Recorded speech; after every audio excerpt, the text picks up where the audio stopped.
Gepleyer Azatlyk Radiosu. Akşamyz hayrly bolsun hormatly radio dinleyijiler. Şu 2017-nji ýylyň 7-nji iýuly hepdeniň anyny.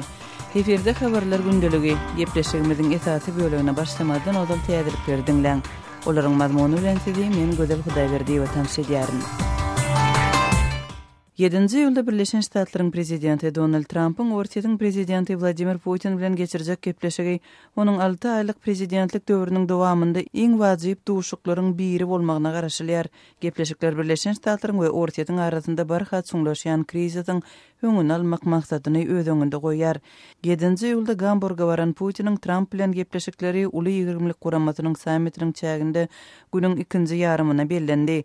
Ýanwar aýynda prezident wezipesine geçen Trump Putin bilen düýpli meseleler barada gepleşiklere gyzyklanma bildiripdi.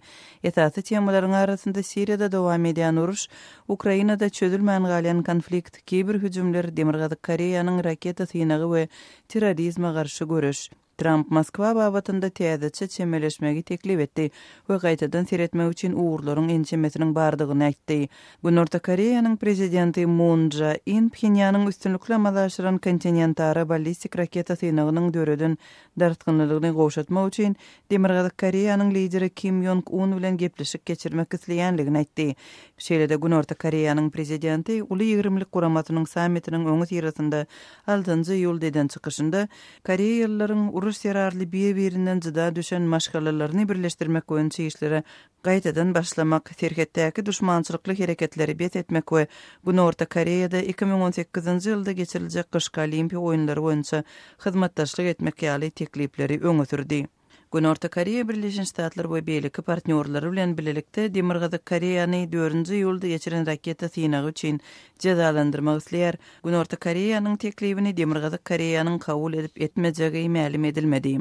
7-nji ýylda Gamburgda uly 20lik guramatynyň sammitiniň başlanan wagtynda zorluk tutaşdy. Häkimetler protestçilaryň polisiýanyň bölümine hüjüm edenligini aýtdylar.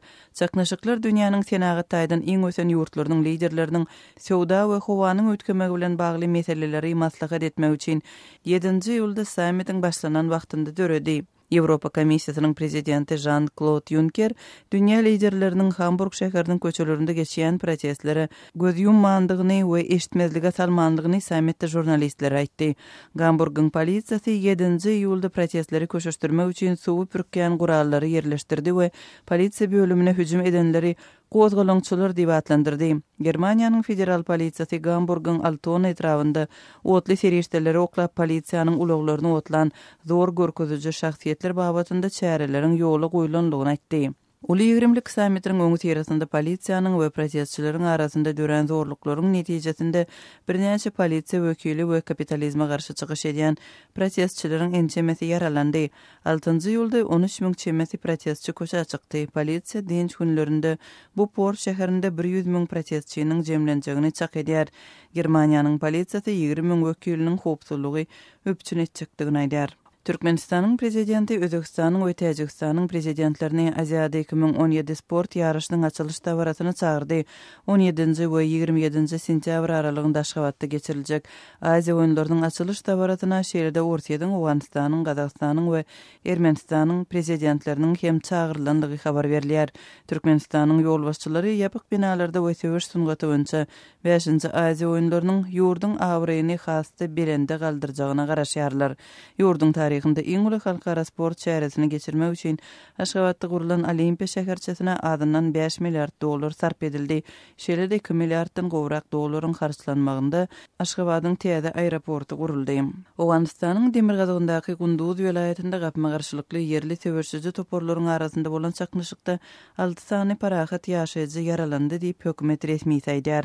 Çaknyşyk 7-nji ýylda Ýerden Gunduz welaýatynyň Hanabad etrafynda ýüze çykdy diýip yerli häkim Hayatullah Amiri aýtdy. Owganistanda meýdan komandirleriniň we topar ýolbaşçylarynyň baş tutanlygyndaky söwüşçüleriň ençemesi hereket edýär. Olaryň ençemesi Owganistanyň hökümet güýçleri bilen bilelikde Talibana garşy söwüşýär. 7-nji ýylda bolan çaknyşyga gatnaşan toporlaryň hiç biriniň Taliban bilen ara baglanşygynyň bolmanlygy çak edilýär. Gunduz şäherinden 30 kilometr gündoğur tarapdan ýerleşýän Hanabad şäheri 2016-njy we 2017-nji ýyllarda ýygy-ýygydan Talibanyň gözükçüligine geçipdi. Hormatly radio dinleýijiler, siz günüň käbir täzelikleri bilen tanyş bolduňuz. Adatlygy isleýän wagtyňyz isleýän ýeriňizde dinlemek isleýäňizmi? Munuň üçin SoundCloud tilsiminde Adatlyk radiosyny tapyň we ýazylyň. Adatlygyň maglumatlaryny ilkinji bolup dinleň. Play Store'dan ýa-da iTunes'dan SoundCloud'un tilsimini indirmek ýatdan çykarmaň. Adatlygy SoundCloud tilsiminde Adatlyk radiosy ýazyp tap bilersiňiz.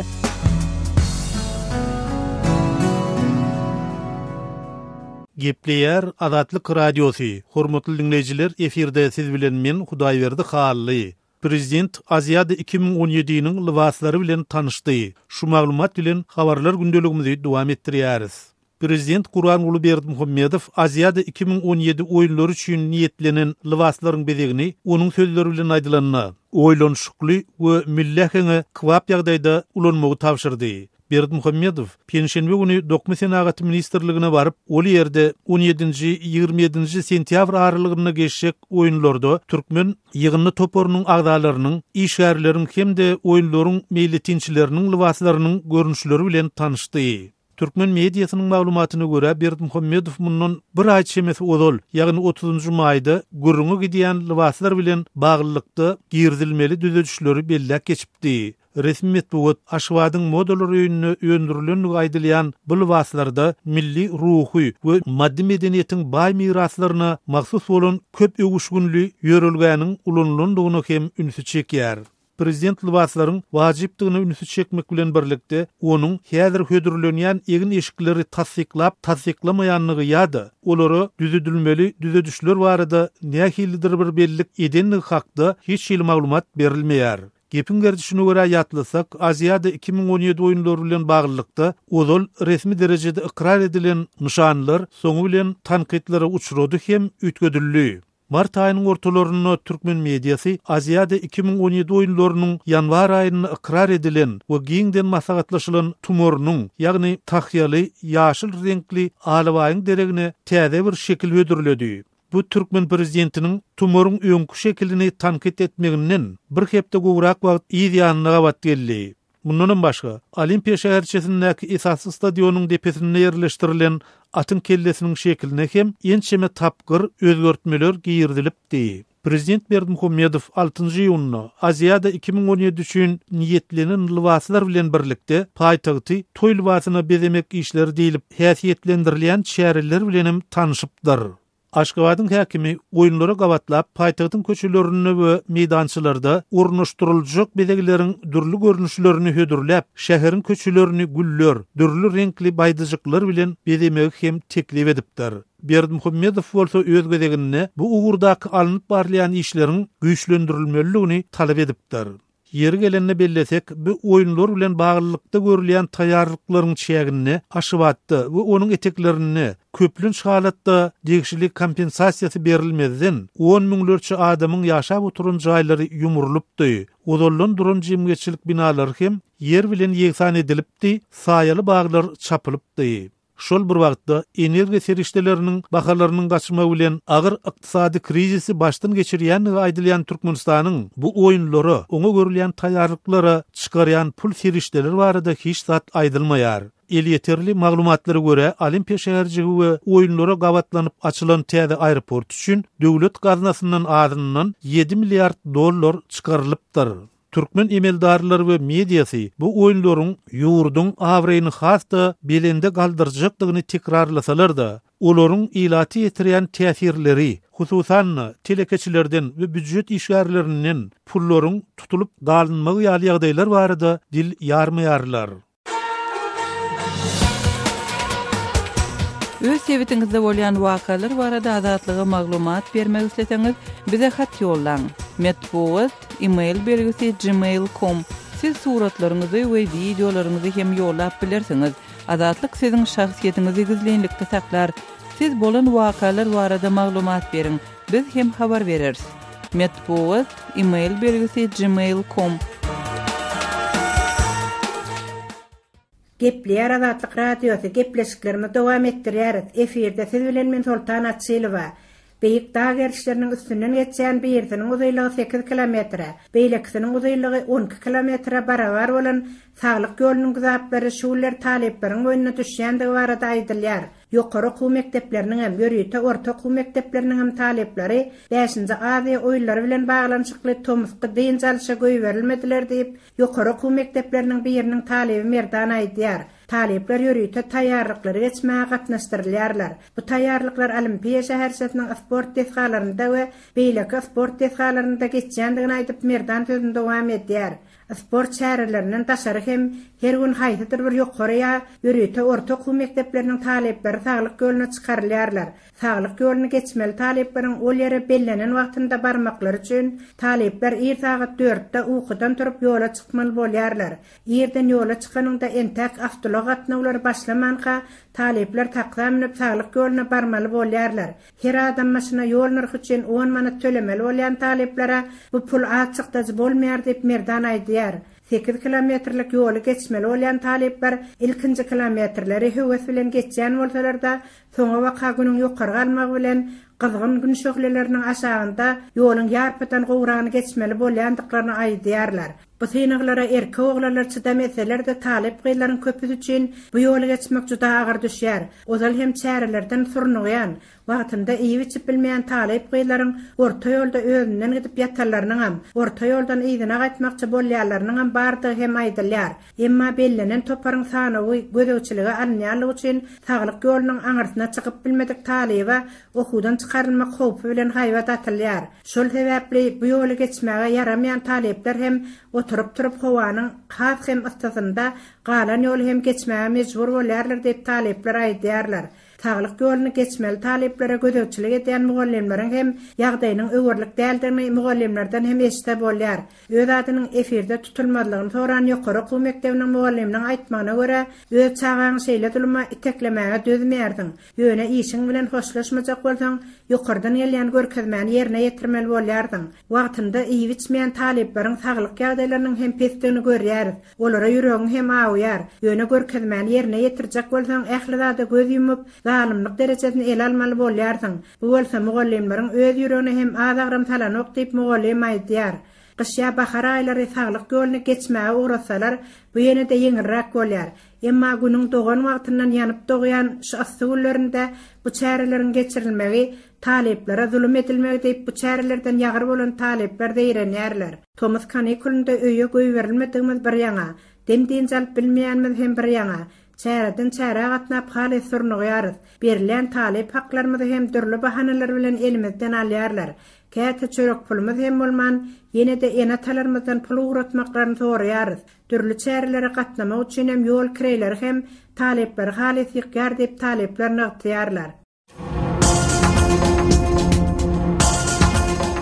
Öz sewitingizde bolýan wakalar barada adatlyga maglumat bermek isleseňiz, biziň Facebook hasabymyza ýazyň. Bizi gözlegi bölümine Azatlyk Radiosu ýazyp tap bilersiňiz. Siz suratlaryňyzy we videolaryňyzy hem ýollap bilersiňiz. Azatlyk siziň şahsiýetiniňizi gizlinlikde saklar. Siz bolan wakalar barada maglumat beriň, biz hem habar bereriz.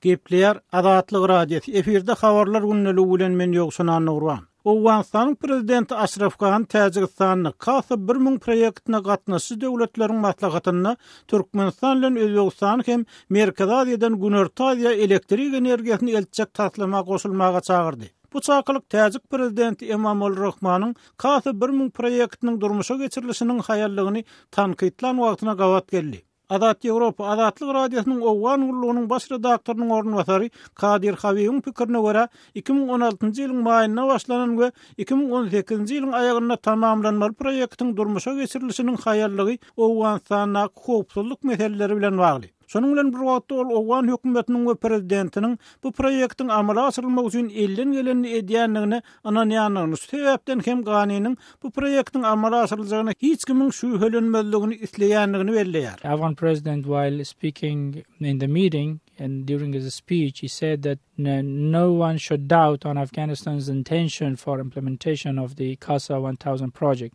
Ýönül täzik tarapynyň hem aladasyna düşünýänligini, sebäbi bu aladanyň Sewitdäki howpsuzlyk ýagdaýlaryndan gelip çykýanlygyny tasdik etdi. Täjikistanyň 6-njy ýylda CASA 1000 proýektine gatnaşçy ýurtlaryň hökümet we döwlet ýolbaşçylarynyň duşugyny Täjik we Owan prezidentlerinden başga Pakistanyň premier ministri Nawaz Şerif we Kyrgyzstanyň premieri Soronbay Jinbekow hem gatnaşdy. Owan lider taraplaryň gol çekilen şertname esasında özlerine düşýän işi etmeklerine çağırdy. Täjik prezidenti Emomali Rahman bu proýektiň haýarlygy derarly gatnaşçy ýurtlaryň ýylda jem $500 milyon gowrak girdejini ýitirýänligini aýtdy. $1 milyard gowrak bahasy bolan CASA 1000 proýekti Täjikistanyň we Kyrgyzstanyň hidroelektrik stansiýalarynyň tom saýlaryna artykmaş dogunu Owganstana we Pakistana asyrmak maksat edilýär.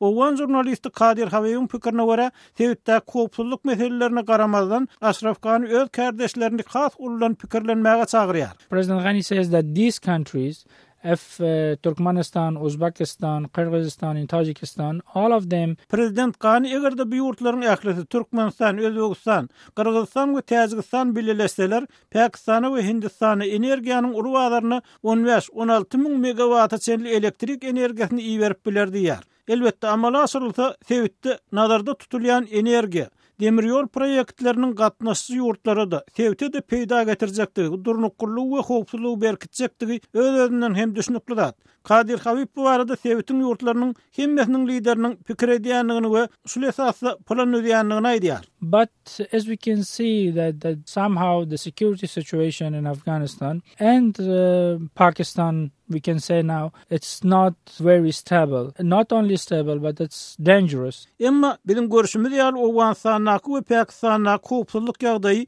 durnukullykdan geçen howplyk hem hopukdurjy. Bu hil howpsuzlyk ýagdaýyny beýle ul proýektleri başlamak we durmuşa geçirmek aňsatdy diýip Kadir Habib Adatlyk radiosyna aýtdy.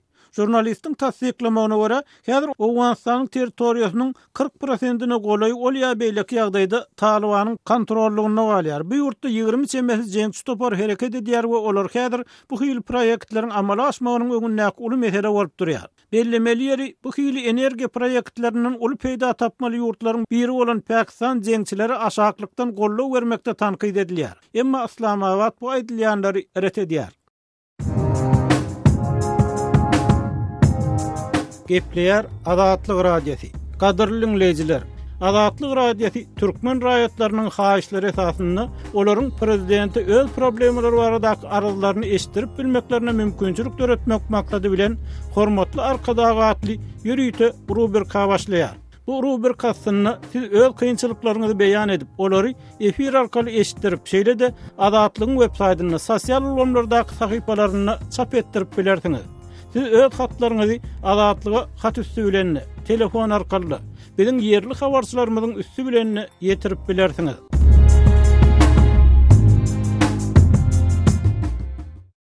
Gepleýär Adatlyk radiosi. Hormatly dinleýijiler, efirde siz bilen men Hudaýberdi Hally. Habarlar gündeligimizi dowam etdirýäris. Aşgabatda salgyt gullugynyň işgärleri ähli suwda nokotlaryny şol sanyna uly bolmadyk dukanlar hem bank kartalary bilen tölegleri amala aşyrmagy mümkinçilik berýän terminallary oturtmagy mejbur edýär diýip Türkmenistanyň Kronikasy neşri maglumat berýär. Neşir bu tagarlalaryň geçen aýyň ahyryny prezident Gurbanuly Berdimuhammedowyň nowatdaky hökümet maslahatynyň dowamyny banklara berilýän maliýe goýum serişdelerini köpeltmek boýunça toplumlaýyn işler geçirmek we nagd däl tölegleriň möçberlerini artdyrmak boýunça berilen tawşyrygyň ýygyanyny gawat gelenligine ünsü çekýär. Yeri gelende ýatlasak, Türkmen hökümeti büdjet işgärleriniň aýlyklaryny, bu kärendeçileriň gazançlaryny ýürüýte plastik kartlara geçirip başlady. Türkmen resmileri munyň maliýe pudogyny döwrewaplaşdyrmagy gönükdirilendigini öňe sürseler-de, raýatlar bankomatlaryň we olardaky puluň ýetmezçiligi sebäpli pullaryny nagdlaşdyrmakda uly kynçylyklary çekýänliklerini aýdyp diýenýärler. Azatlyk radiosynyň Aşgabatdaky çeşmelerim häzir Sudan okotlaryny töleg terminallaryny ornaşdyrmak boýunça tagallalaryň güýçlünün tasdiklap, bu urdaky işleriň mundan bir ýarym ay uzul başlananyny nygtak geçýärler. Şol bir wagtda töleg terminallarynyň oturdulmagy bilen olary ulanmakda hem süwdärleriň hem de alyjylaryň dürli kynçylyklar bilen ýüze-ýüz bolýanlyklary bellenilýär. Azatlyk radiosynyň ýerli çeşmeleri bilen söhbetdeş bolan dükan eýeleri öz hasaplaryna terminallary goýdurunlaryndan soň olaryň üstü bilen edilýän tölegleri bank arkaly naqdlaşdyrmakda kynçylyk çekýändigini aýdýarlar. Terminallar bilen edilýän tölegler biziň bankdaky hasabymyza geçýär. Imma her näçe girdi jalsagam, biz bank hasabymyzdan her aýda 3500 manatdan artyk maliýe naqdlaşdyryp bilmeýäris diýip Aşgabatyň Parahat 2 etrafyndaky hususy dükanyň eýesi Nazar gurrun berdi. Nazaryň sözüne görä, egerde salgyt gullugy barlyk bilen gelenini dükanyna töleg terminal bolmasa, onu ilk başda 300-700 manat aralygyna jerime salynýar. Soňulenne bank kartalary arkaly töleg etmäge mümkinçilik berýän abzal oturdulýança Sudan okudy möhürlenip ýapylýar. Biz terminali göz üçin barlyk birden gelýänini görkezmek üçin aldyk. Alyjylardanam naqd hasaplaşyk etmegi soraýas diýip süwdüger Nazar sözüne goşdy. Gal berse de Azatlyk radiosynyň ýerli çeşmeleri bilen söhbetdeş bolýan türkmenistanlylaryň özleri de naqd hasaplaşyga ýykyn edýändiklerini aýdýarlar. Türkmenistanyň kronikasy hem raýatlaryň plastik kartlaryna geçirilýän pullaryny bankda saklamaga çekinýändikleri sebäpli destine bankomatlar arkaly naqdlaşdyrmagy howlukýandygyny belleýär. Sözümüzün ahirine bellesek, halkara ekspertlerinin o yerli synçylaryň ençemesi dünýäde energiýa serişdeleriniň bahalarynyň aşaklamagy netijesinde häzirki wagt Türkmenistanyň öz garaşsyzlygyna eýe bolaly bäri iň agyr ykdysady krizisi başdan geçirýändigini aýdýarlar. Azatlygy line ulgamynda Osmok 420 773 797 383 telefon belgisi arkaly tapyp bilersiňiz.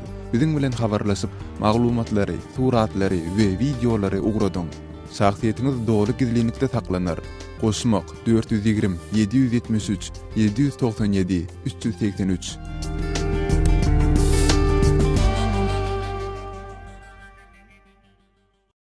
Gepleýär Azatlyk radiosu. Habarlar gündelik maksat Ataýew bilen dowam edýär. Birleşen Ştatlaryň prezidenti Donald Trump 6 aýlyk prezidentlik döwrüniň belki-de iň bir derwäs duşugyny amala aşyrýar. Trumpyň Rus lideri Vladimir Putin bilen ikçäk duşugy Birleşen Ştatlar bilen Russiýanyň arasyndaky yaramazlaşan krizisi aradan aýyrmagy maksat edinýär. Trumpyň ýanwar aýyna prezidentlik wezipesine girişeli bäri Kremliň hereketleri oňa kölege salýan wagty Birleşen Ştatlaryň ýurt başçysyny Putin bilen ýowuzlaşan Siriýa söwüşi, Ukrainada dowam edýän çözgüçsiz çaknaşyklar, kiber hüjümleri, Demirgazyk Koreýanyň raketa synaglary we terrorizme garşy görüş ýaly meseleleri ara alyp maslahatlaşýarlar.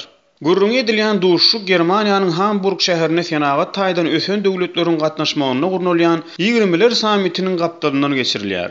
Bu samit Aktamyň sowda gatnaşyklary we klimatyň üýtgemegi ýaly beýleki käbir meseleleri garaýşlaryny anyklamak üçin hem ýakyndan izarlanýar.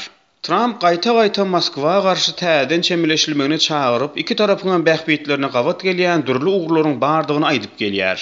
Ýöne Kongresde dowam edýän bir näçe derňögler şeýlede geçen ýyl geçirilen prezidentlik taýlawlaryna Russiýanyň iltişigi we Trumpyň adamlarynyň Rus resmiýetleri bilen gatnaşyklary boýunça federal derňög bürosynyň alyp barýan işleri Trumpyň synanşyklaryna kölege salýar.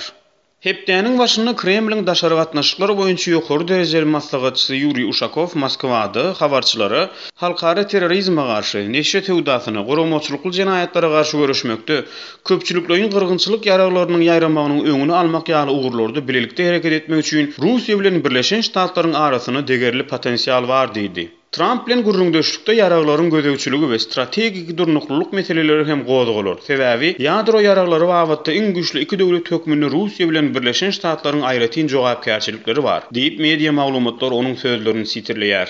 Aqtam häzirçinli ýurdun Trump'dan öňkü prezidenti Barack Obamanyň döwründe Russiýa garşy girilmäge başlanan çäreleriň badyny gowşatmady. 2014-nji ýylda Ukrainanyň çägindäki Krim ýarymadasyny anneksiýa etmegi sebäpli Russiýa garşy gidirilen sanksiýalar öýdi güýjünde galýar. Birleşen Ştatlaryň aňty ugruluklarının 2016-njy ýyldaky saýlawlary Russiýa işçiň gatyşdy diýip gelen netijesi nazara alynıp dekabrda güýje gidirilen sanksiýalar üçin hem ýagdaý şeýle. Dekabrda görülen çäreleriň çägine Maryland we New York şäherlerine yerleşýän Rus diplomatik binalar toplumlary orslaryň elinden alınıpdy. Amerikalı resmiýetler Ruslaryň agzalyan binalary aňty maglumatlaryny toplamak maksady bilen ulanýanyny aýdypdy. Moskwa bu mesele dogrusyny gaýta-gaýta şikayet edip geldi. Geçen ay Russiýanyň daşary işler ministrligi egerde şol toplumlar ýygyna gaýtarylmasa Birleşen Ştatlaryň orsiýetdäki käbir diplomatik emlakleri konfiskasiýa ediler diýip haýbat atdy.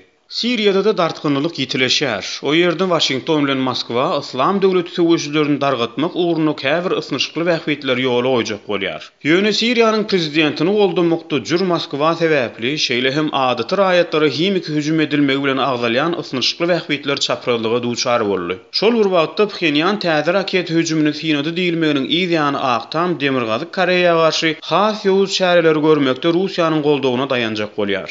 Trump duşukdan bir günün Polşa eden saparyna Moskwany ýynjylyksızlandyrjak käbir hereketlere baş goşdy. Ol NATO şertnamasynyň iň möhüm elementi bolan 5-nji maddasynyň arkasyna durýanlygyny açaçan aýtdy. Bu madda NATO'nyň bir ýurduny hüjüm edilmeginiň onuň ähli azadyna hüjüm edilmegini aňladýanlygyny tasdikleýär. Munyň şeýledigi öň Sowet Soýuzynyň düzüminde bolup soňra NATO goşulan Polşanyň we 3 Baltik ýurdunun howpsuzlygynyň kepil geçilýändigini aňladýar. Agzalyan ýurtlar soňky ýyllarda harby taýdan itileşýän Rus agylygyndan alada bildirýärler. Hamburgda 2 günläp dowam etjek sammitiň dowamynda müňlerçe aktivistin globallaşmaga garşy protest çärelerini geçirmegine garaşylýar. Gepler Azatlyk Radiosu. Eferde habarlar gündeligi programmamız. Men Şaýmerdan Ulamrady Kabuldan. Gündüz welaýatynda howpsuzlyk şertleri yaramazlygynda galýar. Welaýatyň etraplarynyň hemmesinde de jeňçiler hereket edýär. Gündüz welaýatyna barýan şaýollara da jeňçiler wähem salýar.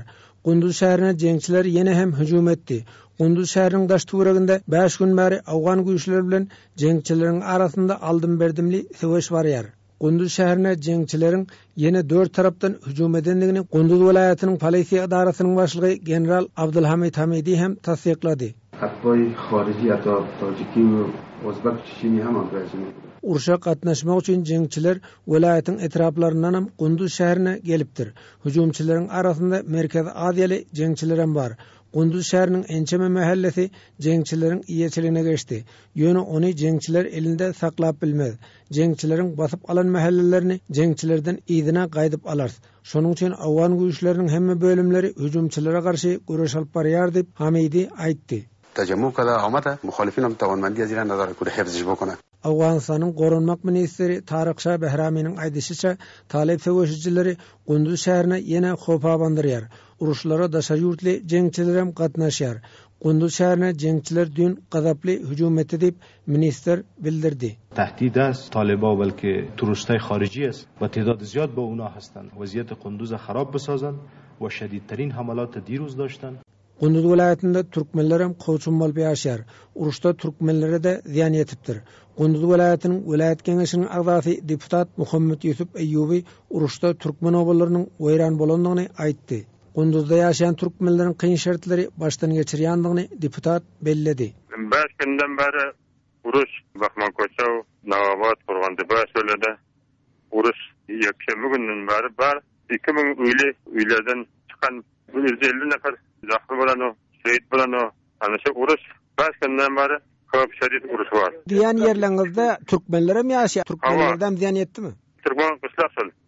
Başy öýle türkmen kışlar. Öýlerini topdagan, öýlerini odalan mallaryna, öýlerini odalan dükkanlary, odalan hiç sakalan ýok hemmesi. Onlara bir kömek zat hökümet berdimi?